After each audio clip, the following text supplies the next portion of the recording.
Dr. Samuel Hartwell arrived at the Chesapeake Medical College on a Tuesday morning in April 1847, expecting nothing more unusual than the spring fever cases that had been flooding the clinic. What he found instead, waiting in a basket lined with threadbare cotton, would haunt him until his death 3 decades later.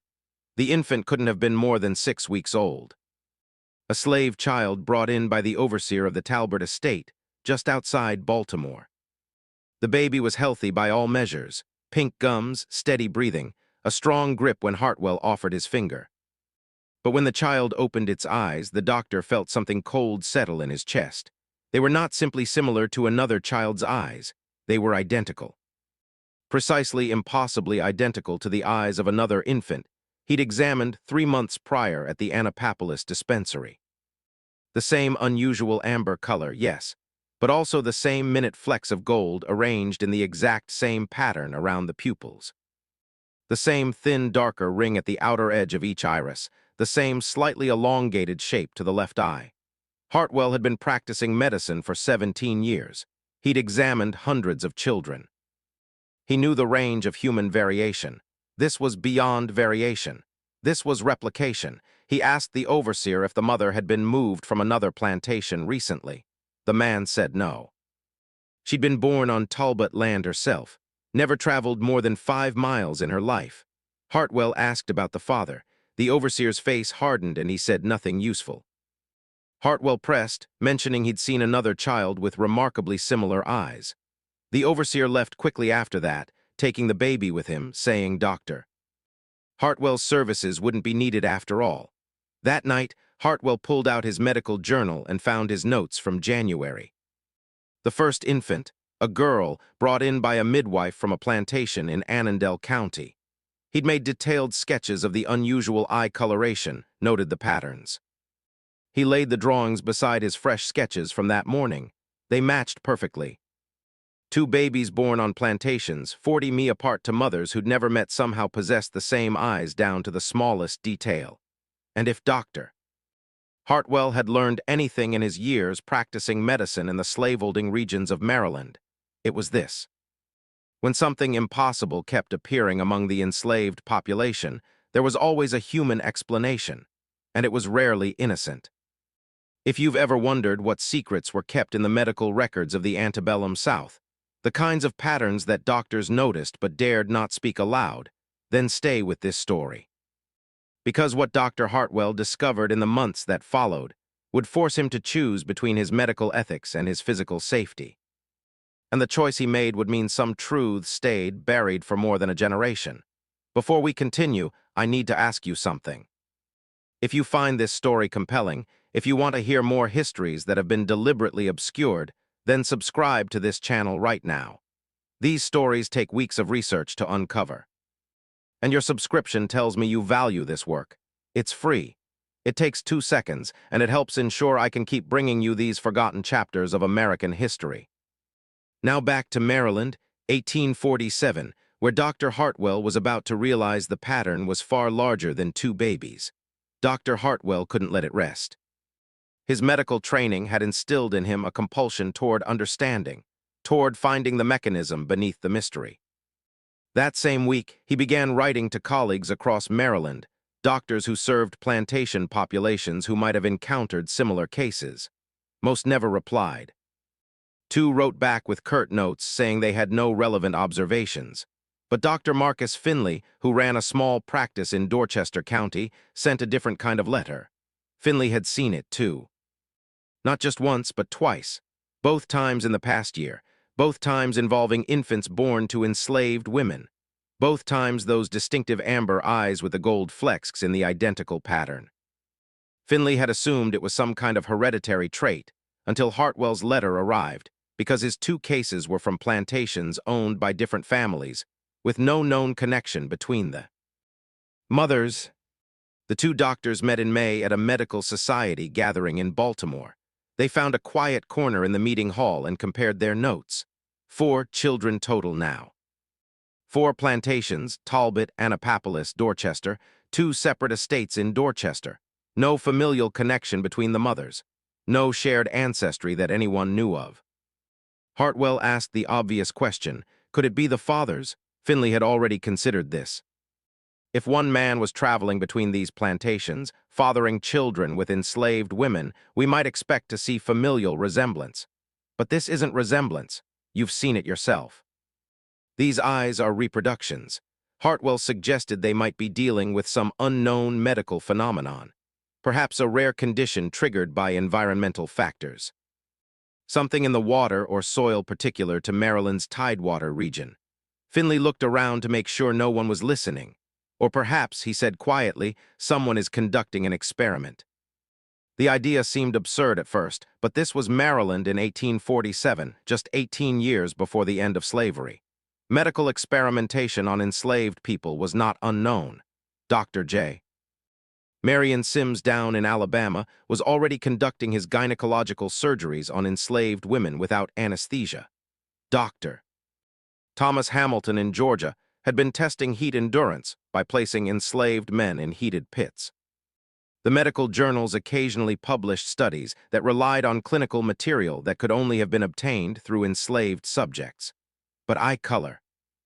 What possible medical knowledge could be gained from attempting to create children with identical eye patterns?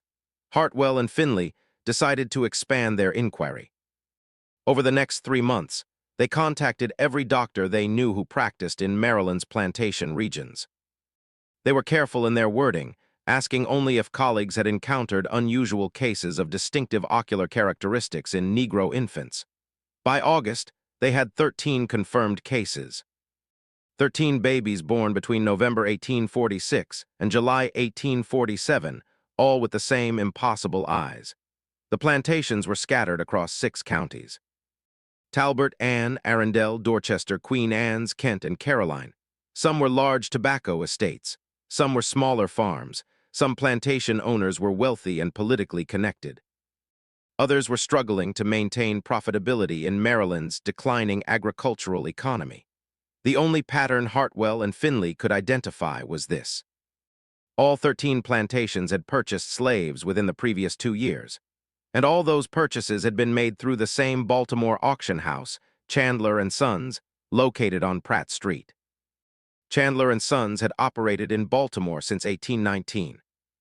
It was one of the largest slave trading firms in Maryland, second only to the notorious Franklin and Armfield operation that shipped thousands of enslaved people to the Deep South. But unlike Franklin and Armfield, Chandler and Sons dealt primarily in local sales, supplying Maryland planters with field hands, house servants, and skilled laborers. The auction house occupied a 3-story brick building with holding cells in the basement and showrooms on the upper floors. Thomas Chandler, the founder, had died in 1842, leaving the business to his 2 sons, William and Robert.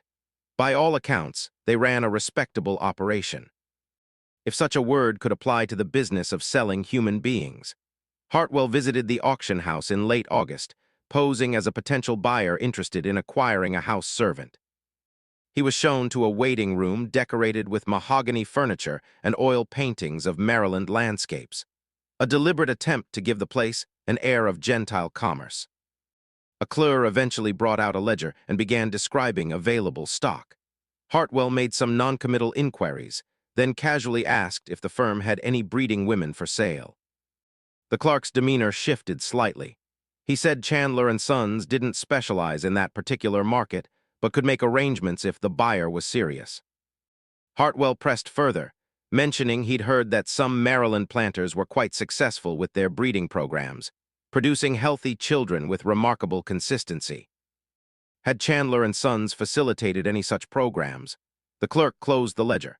He said very politely that Chandler and Sons maintained strict confidentiality regarding their clients' intentions. He suggested that Dr. Hartwell visit another establishment if his interests ran in that direction.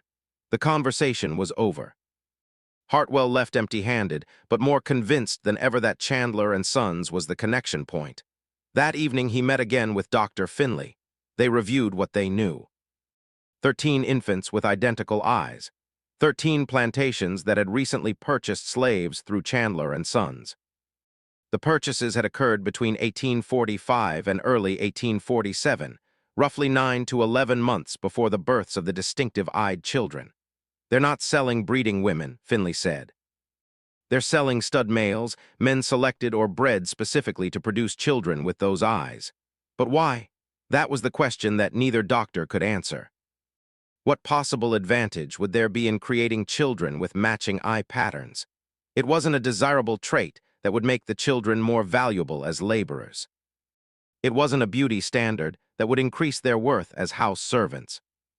If anything, it was a liability, a distinctive mark that made the children easily identifiable, potentially easier to track if they escaped. Unless that was the point. Hartwell felt sick as the realization formed. Identification, he said. They're marking them like branding cattle, but biological permanent. Finley stared at him. Good God, but marking them as what? Property of Chandler and Sons, or property of whoever commissioned this project? William, if someone wanted to track the offspring of certain enslaved men to maintain records of bloodlines for some purpose, this would be an effective method, far more subtle than physical brands. What purpose could possibly require that level of tracking? Hartwell had no answer, but he knew someone who might. Doctor. For Lawrence Keating, the chief medical officer at the Chesapeake Medical College. Keating had been practicing in Maryland for nearly 40 years. He'd trained some of the state's most prominent physicians.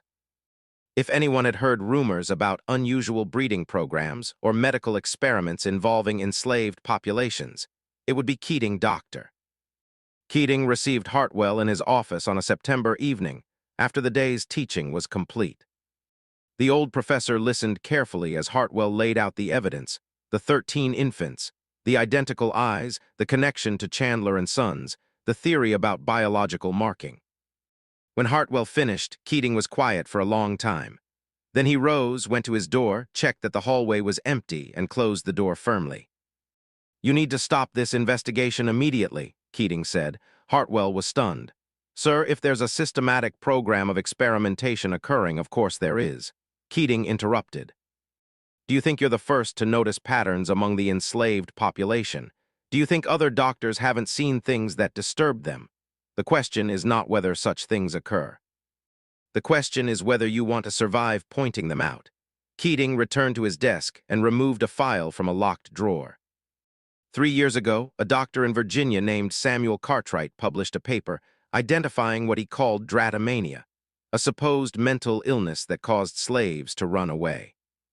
He claimed it could be prevented through proper management and, if necessary, medical intervention. The paper was absurd, scientifically bankrupt, an insult to medicine, but it was published in a major journal, and Cartwright received appointments and honors for his work. "I don't understand what the point, Samuel, is that the medical establishment in the South is deeply invested in maintaining certain fictions about the enslaved population. And certain truths are not permitted to surface. Do you understand what I'm telling you?" Hartwell felt anger rising that we should ignore evidence of human experimentation because it's politically inconvenient. "I'm telling you that doctors who ask too many questions about what happens on plantations have a tendency to lose their practices or worse."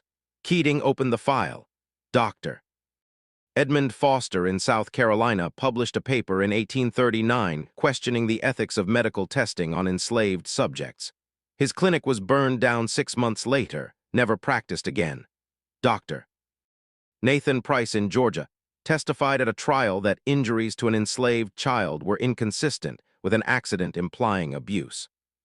He was found beaten half to death in an alley 2 weeks later, survived but left the state. Doctor.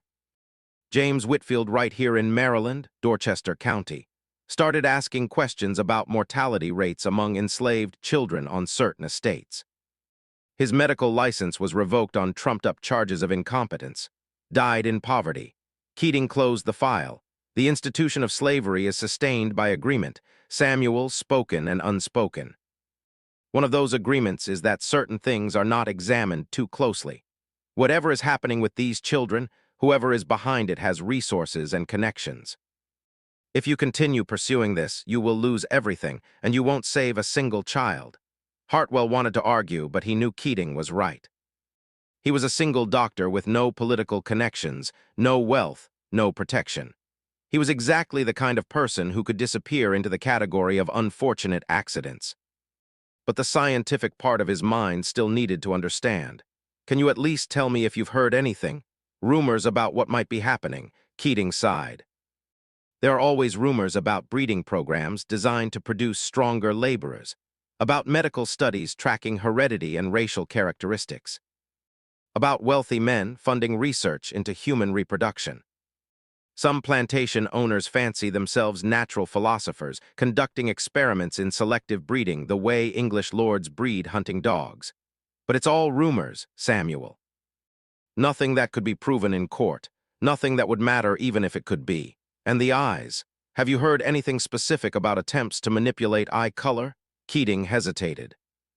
There's a doctor, practices in Baltimore but quietly, not affiliated with any hospital or college. Name is Theodore Cross, educated in Europe, Germany, I believe, came to Maryland about 6 years ago. Specializes in women's health, obstetrics, very private practice, very wealthy clients. Word is he has particular theories about heredity and racial characteristics. You think he's involved? I think he's the kind of man who might have the knowledge and the lack of ethics necessary for such a project. And I think that's all you should know. Keating stood, signaling the conversation was over. Go home, Samuel. Destroy your notes about this. Focus on your regular practice. Forget about the babies with identical eyes. That's my professional advice and my personal plea. Forget it before someone makes you forget everything permanently. But Dr. Hartwell couldn't forget. The scientific mystery had become something deeper, a moral imperative. These were children being marked like property, subjected to some unknown manipulation before they were even born. And everyone in power seemed willing to look away. He couldn't investigate Chandler and Sons further without drawing attention. He couldn't approach Dr. Theodore Cross without risking exposure. But there was one avenue that Keating hadn't mentioned, one network that existed parallel to the official structures of white Southern society, the enslaved people themselves. Hartwell had a patient named Grace, a free black woman who ran a boarding house on Lexington Street. Grace had been manumitted 15 years earlier by her former owner and had built a successful business serving Baltimore's free black community. She was also, Hartwell had learned over years of casual conversation, deeply connected to the underground network that helped enslaved people escape north. He visited her on a Sunday afternoon when the boarding house was quiet. Grace served him tea in her small parlor, and Hartwell explained what he'd discovered, carefully, vaguely, leaving out names and specific details. When he finished, Grace was quiet for a moment. Then she said, "The babies with the special eyes, we know about them." Hartwell's heart jumped. "You've heard about this, Dr. Hartwell. We hear about everything that happens to our people. Every auction, every family separation, every child born or sold or lost, the mothers talk. The word spreads. We've known about the eye babies for near a year now. What do you call them?" "Eye babies." "Marked children is what most say. Some of the older folks call them crossroad babies, but that's more superstition than truth." Grace refilled his tea. "You want to know what's happening? I can tell you what we know, but it won't make sense to you. It barely makes sense to us," she explained. Starting in late 1845, Chandler and Sons had begun purchasing enslaved men from Virginia and North Carolina, young men, healthy, strong. These men were never put up for general sale. Instead, they were held at the auction house for weeks or months, then quietly transferred to specific plantations under private arrangements. The men were called specialty stock in the Chandler ledgers. They were never sold permanently, only leased for periods of 6 months to a year. And they were always returned to Chandler and Sons when the lease ended. "Returned?" Hartwell asked. "You mean brought back to Baltimore, brought back and then disappeared? They don't leave on ships. They don't go to other plantations. They vanish from the record." Grace had gotten this information from a woman named Delia, who'd been a cook at Chandler and Sons until 3 months ago. Delia had been responsible for feeding the specialty stock during their stays at the auction house. She said the men were kept separate from other enslaved people, housed in a special section of the holding cells. They received better food than typical stock. They were examined regularly by a doctor, not a regular physician, but someone who came at night, who Delia never saw clearly. And all the men Delia reported had the same distinctive eyes, amber-colored with gold flecks in unusual patterns. Hartwell felt dizzy. They're breeding them, creating a line of men with those eyes, then leasing them out to plantations to father children. But why? What's the end goal? Gray shook her head. That's what we can't figure. At first, some folks thought maybe it was about making slaves easier to identify, harder to escape, but that don't make sense. Why would plantation owners pay extra to breed identifiable slaves? That's bad for the owner's investment. Could it be about tracking bloodlines? Scientific research into heredity could be. White doctors have always been curious about mixing bloodlines, trying to prove their theories about race. But usually that research is done with measurements and charts, not by breeding specific children. Hartwell thought about Dr. Theodore Cross, the mysterious physician with theories about heredity. The doctor who examines the men at Chandler and Sons. Has anyone gotten a description? Tall, white hair, though not an old man, speaks with a slight accent, maybe European. Very particular about the men's health. That's all Delia could say. It matched Cross, but Hartwell still didn't have proof, didn't have a plan. What could he do with this information? Write a paper that would never be published, reported to authorities who wouldn't care. Keating was right. He had no power to stop this, whatever it was, but Grace had thought of something he hadn't. The children, she said, the marked children. They're still babies now, but they'll grow in 5 years, 10 years. They'll be old enough to work, old enough to be sold. If this is about tracking them, whatever it's tracking will become clear when they mature. You want me to wait a decade to understand what's happening? I'm saying that time will tell. And in the meantime, we do what we can. Some of those children, we can get them out. The Underground Railroad, get them north before whatever's planned for them happens. Hartwell hadn't considered this. You're talking about helping specific children escape. I'm saying that if I knew which children were marked, which plantations they were on, I could make sure the network knows. Make those children a priority. It won't save all of them, but it might save some. I want to pause here for a moment. If this story is troubling you, if you're feeling the weight of what these people faced, leave a comment below. Tell me what you're thinking. These stories work best when we don't experience them alone, when we acknowledge together how dark this history was. And while you're at it, hit the like button if you want to see more stories like this. Stories that don't flinch from difficult truths. Now back to 1847, where Dr. Hartwell was about to make a decision that would define the rest of his life. Over the next 2 months, Hartwell did something he never thought he would do. He became a criminal, not in his own mind. In his mind, he was upholding a higher law, the physician's duty to prevent harm. But in the eyes of Maryland law, he was engaged in theft and conspiracy. He used his position as a doctor to gain access to plantation records. When called to examine enslaved children, he made careful note of which ones bore the distinctive eyes. He passed this information to Grace, who passed it through the network. And slowly, deliberately, some of those children began to disappear, not all of them. The network could only handle so much traffic, could only take so much risk. But by the end of 1847, 4 of the marked children had made it north. Smuggled out in the middle of the night, hidden in false bottomed wagons, passed from safe house to safe house until they crossed into Pennsylvania. Hartwell told himself he was doing the right thing. But he couldn't shake the feeling that he was treating symptoms rather than disease, that the real problem was still operating unchecked. Then in January 1848, Dr. Marcus Finley disappeared. Finley had been the other doctor investigating the marked children, the one who'd first confirmed Hartwell's observations. They'd stayed in touch through the autumn, though Hartwell had tried to convince Finley to drop the investigation after his conversation with Dr. Keating.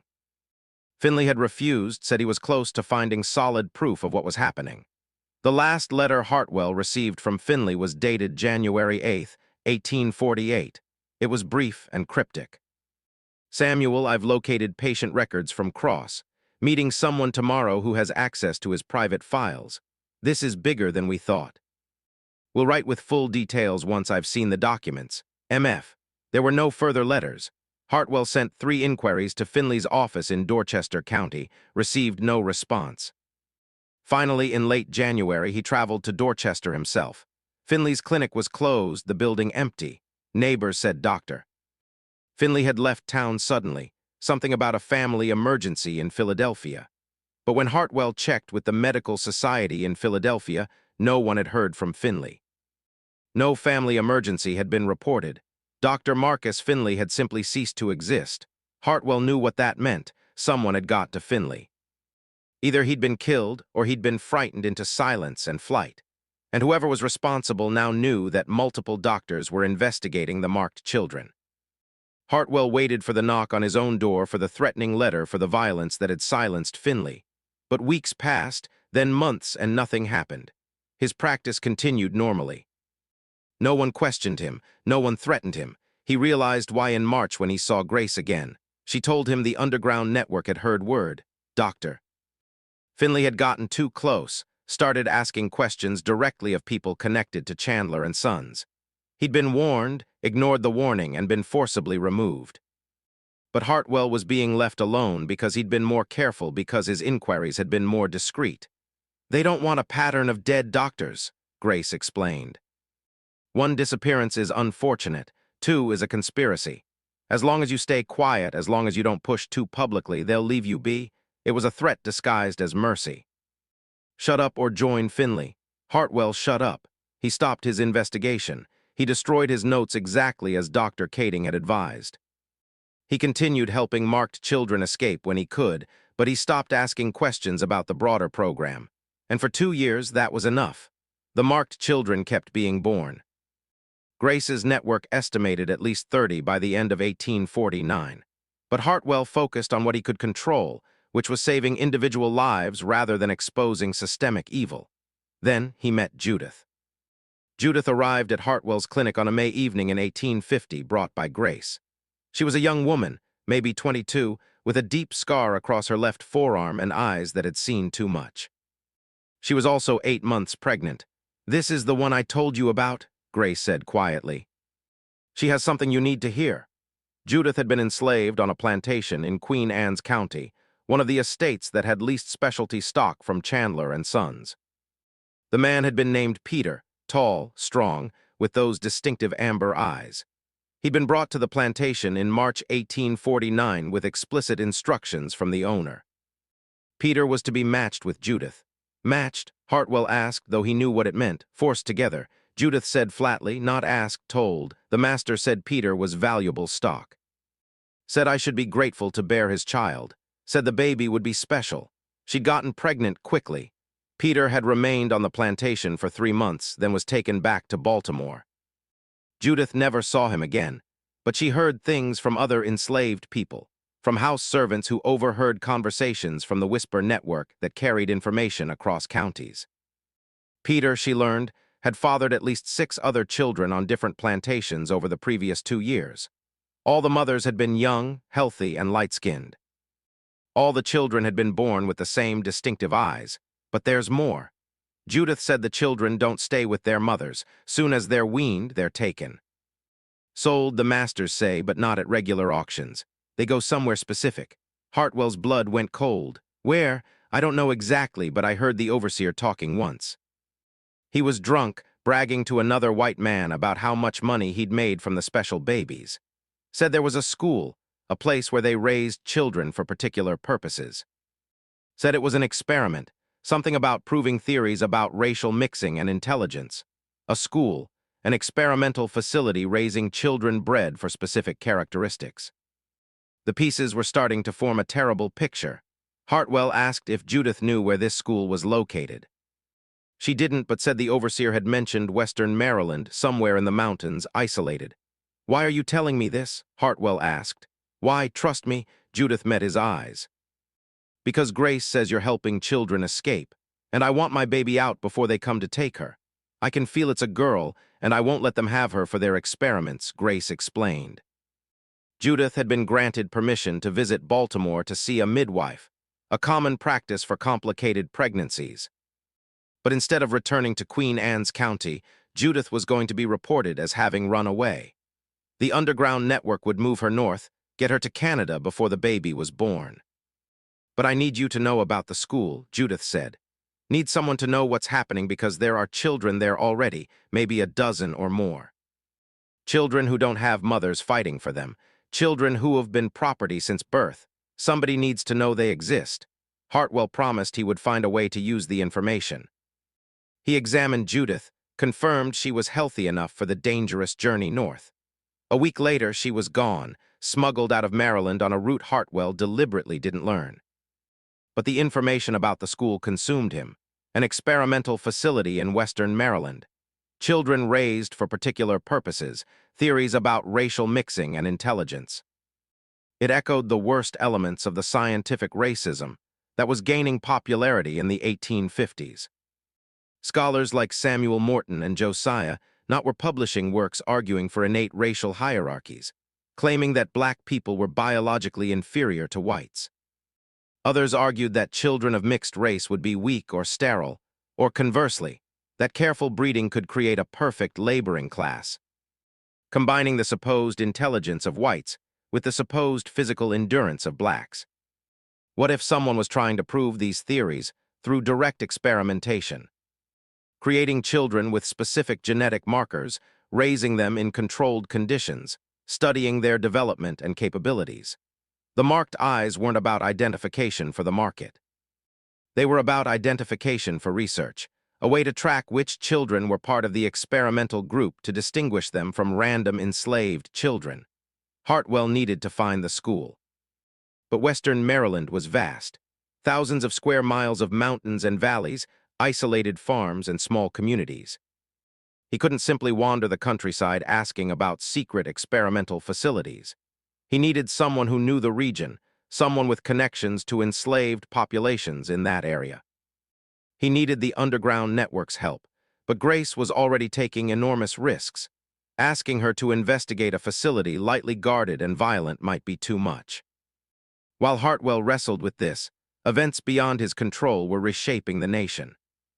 The Fugitive Slave Act passed Congress in September 1850, dramatically increasing the federal government's role in capturing and returning escaped slaves. The law made Hartwell's work with the underground network far more dangerous. It also made powerful people more paranoid about losing their human property. And paranoid people, Hartwell learned, made mistakes. The mistake came in the form of a ledger stolen by a boy named Thomas. Thomas was 16, enslaved at Chandler and Sons, where he worked as a general assistant, cleaning, moving inventory, running errands. He was also memorizing everything he saw and passing information to the underground network through a complex series of intermediaries. In November 1850, Thomas managed to sneak into the private office of William Chandler during a late-night cleaning shift. He found a locked cabinet, forced it open with a pry bar, and discovered several ledgers inside. He couldn't take them. Their absence would be noticed immediately, but he spent 3 hours reading by candle light, memorizing what he could. The information Thomas brought to the network, and which Grace eventually shared with Hartwell, was devastating in its clarity. The specialty stock program had been operating since 1844, not 1845 as Hartwell had thought. In 6 years, it had produced 47 children with the marked eyes. The program was overseen by Dr. Theodore Cross, funded by a consortium of 4 wealthy Maryland families, and aimed at what the ledger called hereditary optimization research. The children were indeed being collected at a facility in Allegheny County, western Maryland, near the town of Frostburg. The facility was officially registered as Cross Haven Academy, described in public documents as a charitable school for orphaned mulatto children. But the ledger made clear its real purpose. Studying the marked children's development, testing theories about inherited intelligence and physical capacity, and ultimately demonstrating that selective breeding could create a superior class of enslaved laborers.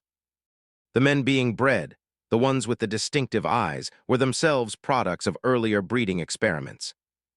Dr. Cross had started the project in North Carolina in the late 1830s, deliberately creating children with unusual eye characteristics by selectively pairing enslaved people over multiple generations. The goal had been to establish a visible marker that bred true that would reliably appear in offspring. Once he'd succeeded, Cross had moved to Maryland to expand the program. Most chilling. The ledger described what would happen to the marked children once they reached adolescence. They would be evaluated for characteristics deemed valuable: intelligence, strength, obedience, temperament. Those who scored highly would be bred again, continuing the line. Those who didn't would be sold south, removed from the program. It was industrial breeding applied to human beings, and it had been operating for over a decade without any public scrutiny. I need to interrupt for just a moment. If you know someone who should hear this story, someone who thinks they understand American history but might not know how deep this goes, share this video with them. Use the share button below. Send it directly, post it where it needs to be seen. This is the kind of history that changes how we understand the present. Now back to Maryland, 1850, where Dr. Hartwell finally had evidence and no safe way to use it. Hartwell now had information that could expose the entire operation. He had testimony from Judith about the school. He had the ledger details from Thomas. He could theoretically write an expose, send it to newspapers, force a public reckoning. But he knew exactly what would happen if he did. The story would be dismissed as abolitionist propaganda. The families funding the research were wealthy and connected. They would deny everything, claim the accusations were lies meant to undermine the Southern way of life. Chandler and Sons would close briefly, then reopen under a new name, Dr. Cross would relocate, continue his research elsewhere, and Hartwell would be destroyed. His medical license revoked, his reputation ruined, possibly his life ended. The fate that befell Dr. Finley would become his own. But there was another option, one that Grace proposed: destroy the research directly. Not exposure, she explained. Elimination. We get those children out of Cross Haven. We burn the records. We make it so the program can't continue. It would require coordination across the entire Maryland network. Scouts would need to infiltrate Cross Haven, map the facility, identify where children were housed and where records were kept. A large-scale escape would need to be planned, getting nearly 50 children out of western Maryland and to freedom. And the facility itself would need to be damaged badly enough that Cross couldn't simply rebuild. It was dangerous, borderline impossible. But it was also the only plan that might actually save the children. Hartwell agreed to help in the only way he could, providing medical support for the operation. He would travel to western Maryland, ostensibly as a doctor, offering services to the rural population, but actually scouting Cross Haven and preparing to treat injured escapees if the operation went badly. In January 1851, Hartwell closed his Baltimore practice temporarily, citing a need for rest and travel. He journeyed west into the Allegheny Mountains to Frostburg, a small coal mining town near the Pennsylvania border. Cross Haven Academy sat 3 mi outside town at the end of a long dirt road. It was a large stone building, 2 stories, surrounded by a fence. From a distance, it looked like any boarding school. Windows with curtains, a bell tower, a yard where children played during supervised hours. Hartwell posed as a traveling physician and made inquiries in Frostburg. The town's people knew about Cross Haven, spoke of it as a charitable endeavor, a place where orphaned colored children received education and vocational training. Dr. Cross, they said, was a generous man, a visionary who believed in the uplift of the colored race through proper guidance. No one seemed to know or admit that the children were all experiments bred for research purposes, marked with identical eyes. Hartwell managed to visit Cross Haven once, claiming he wanted to offer his medical services to the school. He was received politely by an administrator named Mrs. Fletcher, who gave him a carefully controlled tour. He saw children in classrooms learning basic literacy and arithmetic. He saw others in a workshop practicing carpentry and sewing. Everyone looked healthy, well-fed, adequately clothed, but he also noticed things that troubled him.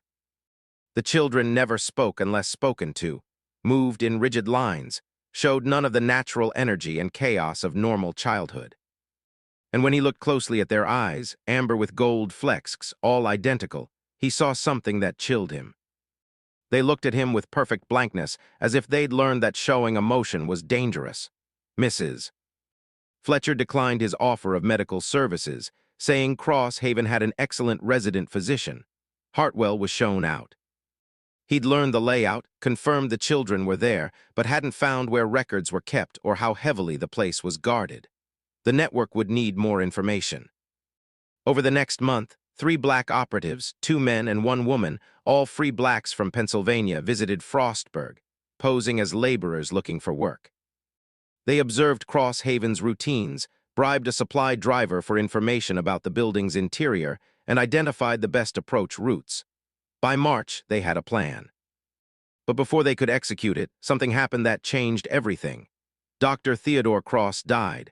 Cross's death was sudden, a heart seizure according to the death notice in the Baltimore Sun. He was 53 years old, had been in apparent good health, and left no family. His private papers and research materials, the notice stated, had been donated to the Chesapeake Medical College for the advancement of medical science.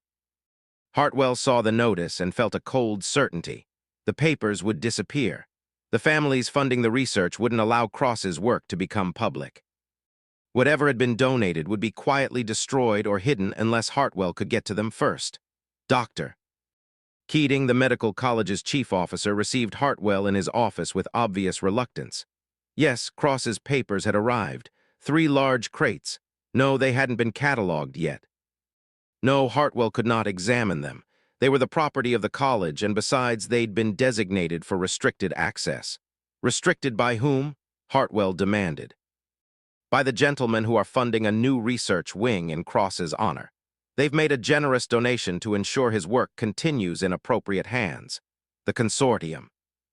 They were buying the college's cooperation, ensuring Cross's research remained controlled and secret. Hartwell left Keating's office furious and helpless. But that evening, he received an unexpected visitor, Thomas. The young man who'd stolen the ledger information from Chandler and Sons. Thomas had escaped. After providing the ledger details to the network, his position had become too dangerous. He'd been smuggled north in December and was now legally free in Pennsylvania. But he'd come back to Maryland for a specific purpose. I heard about Dr. Cross dying, Thomas said. Heard about his papers going to the medical college. I know where they're keeping those crates. Thomas had worked at the college 2 years prior doing maintenance. He knew the building's layout, knew that restricted materials were stored in a locked basement archive room, and he knew how to get in. You want to steal them? Hartwell said. I want to expose them. Papers like that? They need to see daylight, but I can't read well enough to know what's important. You can, so we go together. It was insane. Hartwell would be caught, arrested, jailed. His medical career would end in disgrace. But he thought about the children at Cross Haven, about the decades of experimentation, about Dr. Finley's disappearance and Judith's scarred arm, and the 47 babies marked like livestock. When? He asked. Tonight. College is empty on Saturday nights, just one watchman, and I know his route. They went at midnight. Thomas picked the lock on a rear entrance. Hartwell followed him through dark hallways to the basement archive. Thomas picked another lock.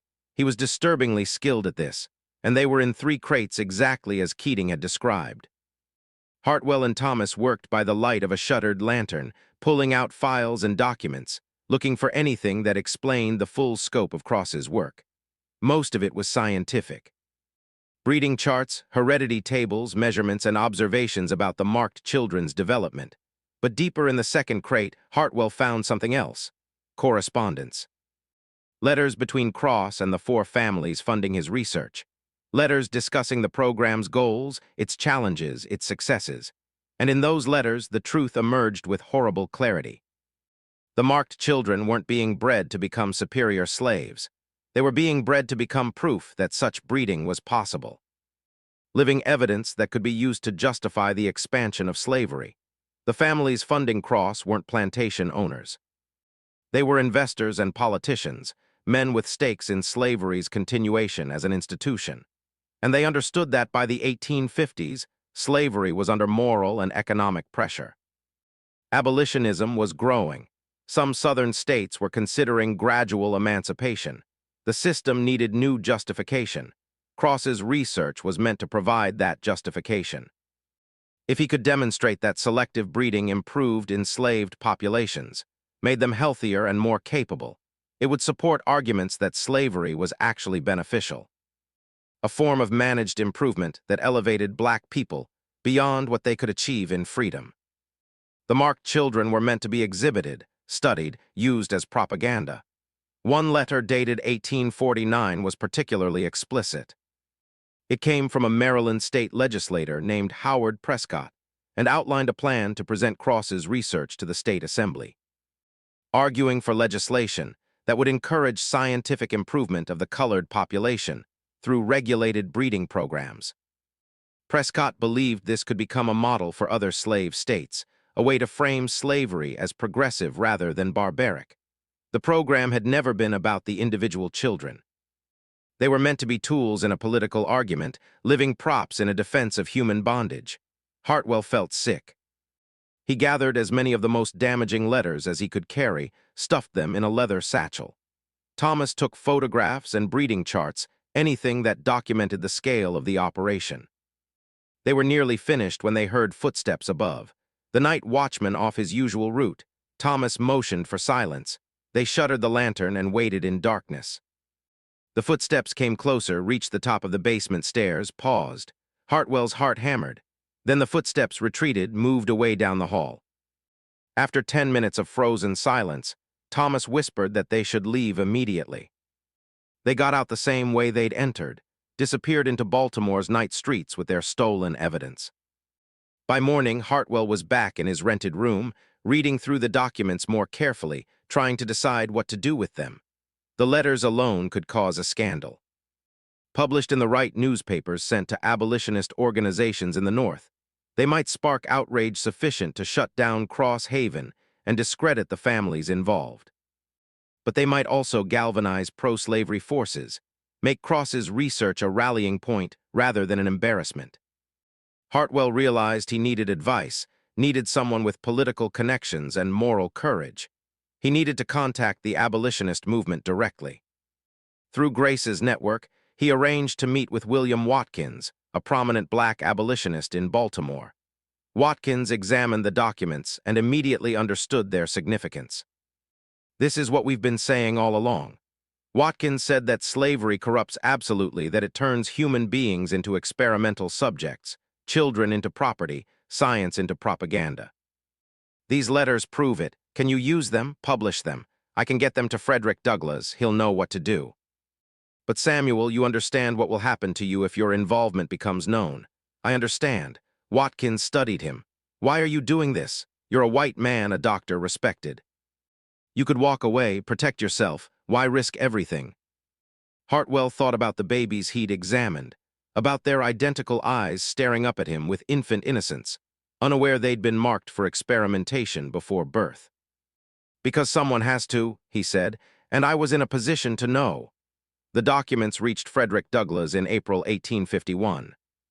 Douglass was by that time one of America's most famous abolitionists, a formerly enslaved man whose writings and speeches had made him a national figure. He understood immediately how to deploy the stolen evidence.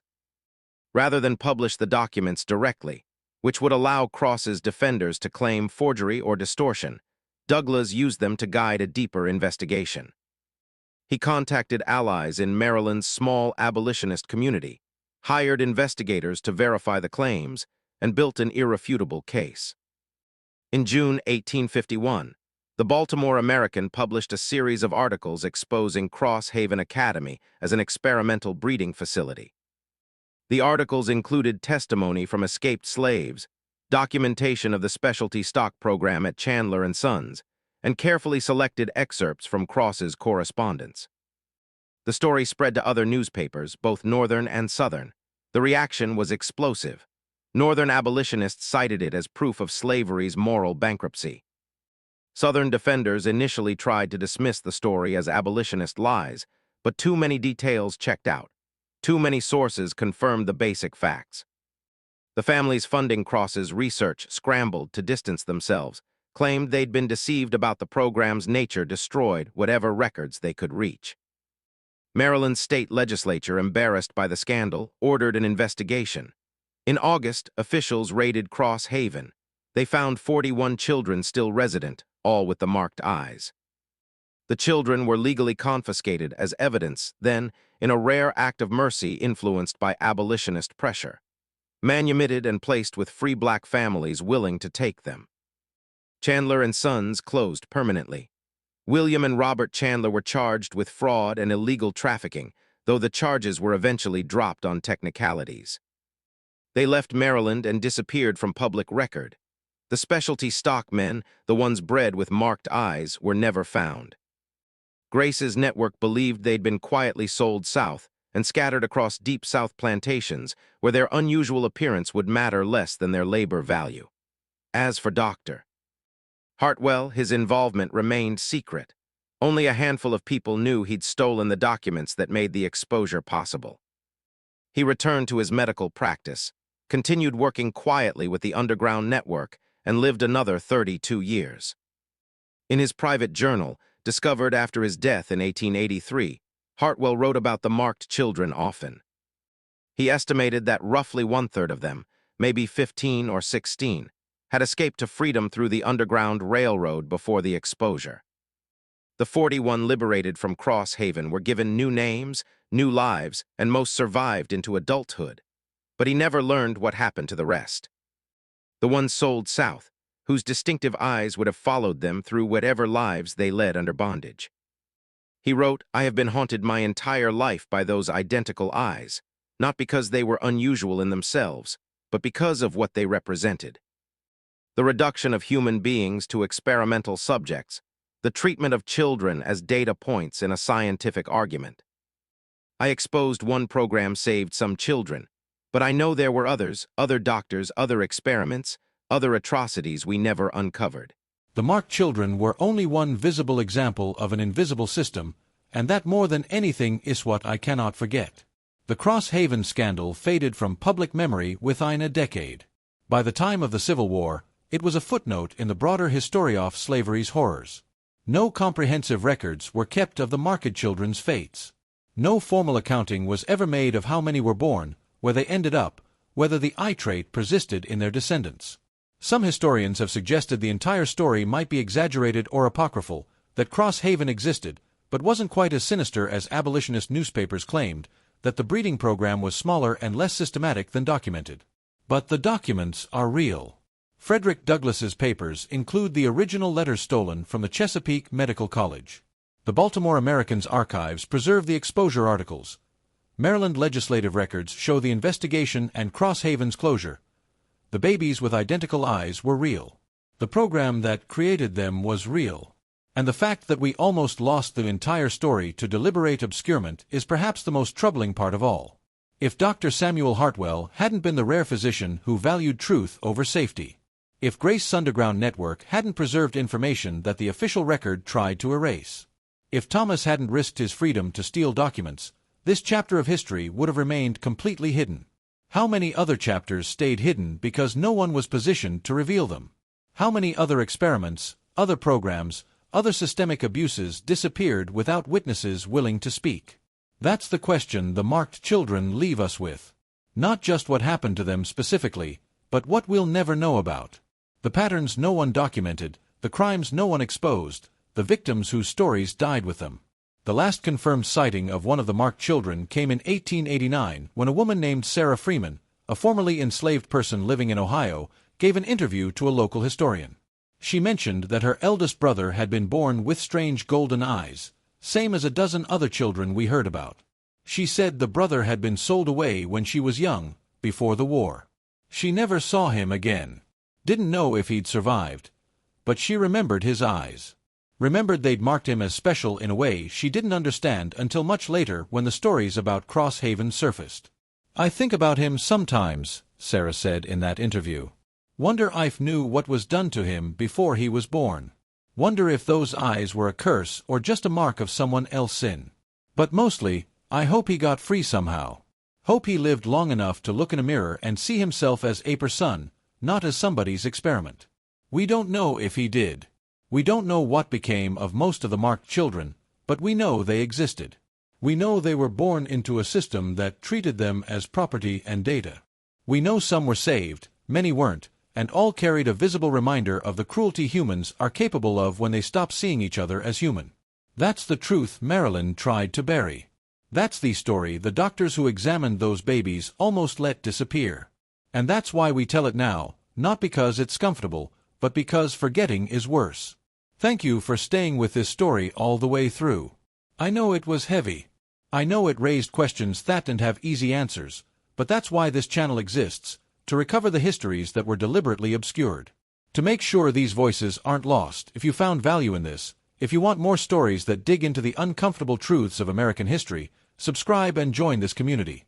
Leave a comment about what struck you most. Share the video with someone who needs to know this history. And I'll see you in the next story where we'll continue pulling back the curtain on the things we were never supposed to.